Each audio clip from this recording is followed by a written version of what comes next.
I'm sure all of you in the last week or so have had the same thought. I'm glad I don't live in Christchurch. You know they're still having shocks. But I wonder if you know how blessed Christchurch really is. When the city of Kobe in Japan in 1995 had the same size earthquake, 6,500 people died. A 7.1 earthquake is 50 times stronger, more powerful than a 6.1. And you've heard about the shocks at 5. Well, 7 is 2,500 times more powerful than a shock at 5. You know, the most intense earthquake the world has ever known was the Lisbon Earthquake in 1755, which killed 60,000. Tokyo had an earthquake in 1923 and 200,000 died. Tokyo is situated on 3 tectonic plates, and geologists call it the city that is about to die. I'm sure you know that geologists also reckon that part of the Californian coast one day is going to erupt and fall into the Pacific. I've stood on the San Andreas Fault where 2 tectonic plates meet, and they anticipate that there will be a vast earthquake in that area, and it's only a matter of time. But here's the item of news, perhaps.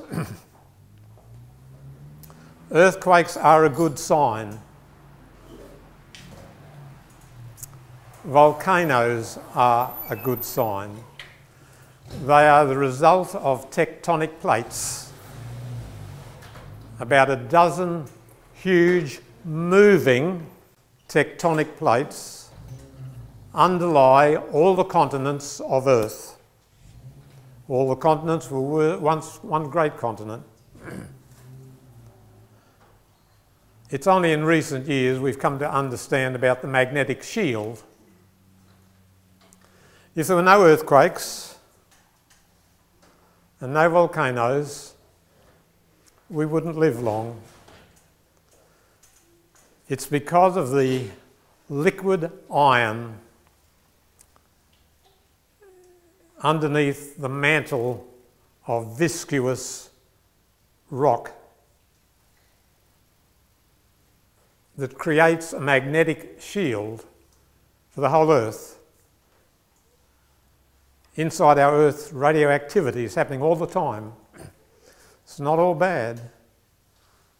Because of the radioactivity inside the Earth, we're surrounded by a magnetic shield that protects us from cosmic rays.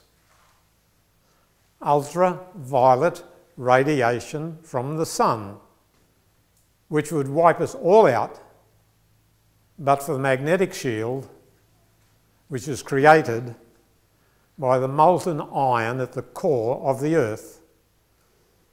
And because of that molten iron, which moves the tectonic plates undergirding Earth, we have volcanoes. There are 10,000 known volcanoes in today's world. You've all heard of Vesuvius. I've been in Pompeii, which was inundated by Vesuvius. It was active for centuries and only ceased to be such in 1944. Now 2 million people live on or about it. Can I remind you of something in the day of most of you? Mount St Helens, 1980, killed 57 people. Some of them as far away as hundreds of miles felt the shocks, and within scores of miles some died. And lava, etc., came down in the greatest landslide of all history at the rate of 250 kilometres an hour, so you can't outrace it. And the dust even fell on Yakima, a tiny town that's about 3 times the size of Caloundra. I've been there. And turned day into night. First time in 68 years that 48 states of the Union had known a volcanic eruption. But the biggest one is yet to come. Maybe not Los Angeles, maybe Yellowstone. Yellowstone Park, Philip's been there.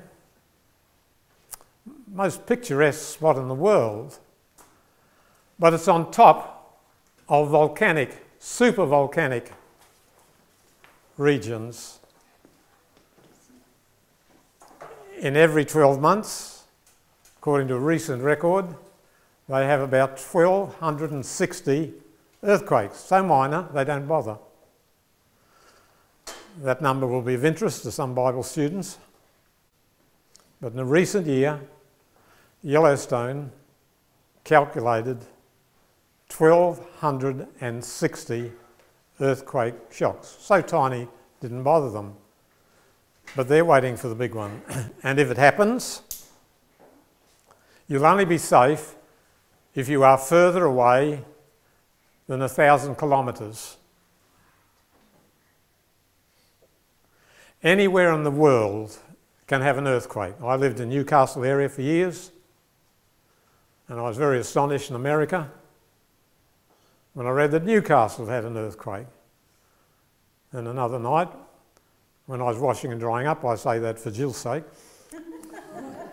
I was watching the news and saw that Frisco had an earthquake. And of course, I'm not talking about the 1906 one. I'm talking about one just before 2000. So any part of the world can have an earthquake, but the places most prone to it are the Pacific Rim, which is where we live and where Christchurch lives.